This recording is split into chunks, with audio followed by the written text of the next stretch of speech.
ആദ്യ മത്സരത്തിന് ശേഷവും തൻ്റെ അനിഷ്ടം രഹാനെ പ്രകടമാക്കിയിരുന്നു. അത് 25 കോടിയിലേറെ രൂപ മുടക്കി ലേലത്തിലെടുത്ത കാമറൂൺ ഗ്രീനിനെ ചൊല്ലിയായിരുന്നു.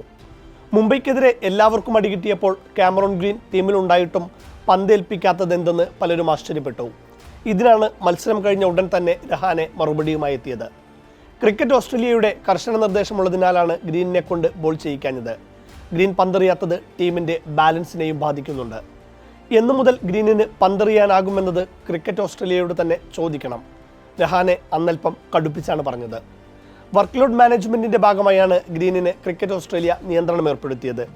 ഷെഫീൽഡ് ഷീൽഡിലും ഗ്രീൻ ബോൾ ചെയ്തിരുന്നില്ല. എന്നാൽ കൊൽക്കത്തയുടെ സാഹചര്യം അതല്ല.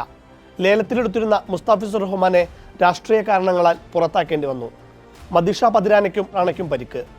പകരമെടുത്ത ബ്ലെസ്സിംഗ് മുസ്റബാനി വിക്കറ്റ് ടേക്കിംഗ് ബോളറെങ്കിലും എക്സ്പെൻസീവാണ്. ബൗളിങ്ങിലെ ആശങ്കകൾ തീരുന്നില്ല. തുടർച്ചയായി 2 തോൽവികളുണ്ടാക്കിയ ആഘാതത്തോളം തന്നെ വലുതാണ് കൊൽക്കത്തയ്ക്ക് വരുൺ ചക്രവർത്തിയുടെ മോശം ഫോമും. മുംബൈ ഇന്ത്യൻസിനെതിരെ ആദ്യ മത്സരത്തിൽ 4 ഓവർ എറിഞ്ഞ വരുൺ വഴങ്ങിയത് 48 റൺസാണ്. സൺറൈസേഴ്സ് ഹൈദരാബാദിനെതിരെ വിട്ടുകൊടുത്തത് 2 ഓവറിൽ 31 റൺസും. രണ്ടിലും വിക്കറ്റില്ല എന്നതും അദ്ദേഹത്തിൻ്റെ ഫോമിനെക്കുറിച്ചുള്ള ആശങ്കകളുടെ ആഴം വർദ്ധിപ്പിക്കുന്നു. എന്നാൽ ലോകകപ്പിലെ പ്രകടനത്തിൽ നിന്ന് ഒന്നും പഠിക്കാതെ വരുണിനെ ഉപയോഗപ്പെടുത്തുന്ന രീതിയെക്കുറിച്ചാണ് ഇർഫാൻ പത്താൻ വിമർശിക്കുന്നത്. ഒരു ബൗളർക്ക് ആത്മവിശ്വാസം നൽകേണ്ടത് ക്യാപ്റ്റനാണ്. നിങ്ങൾക്ക് തിരിച്ചു വരാൻ കഴിയും.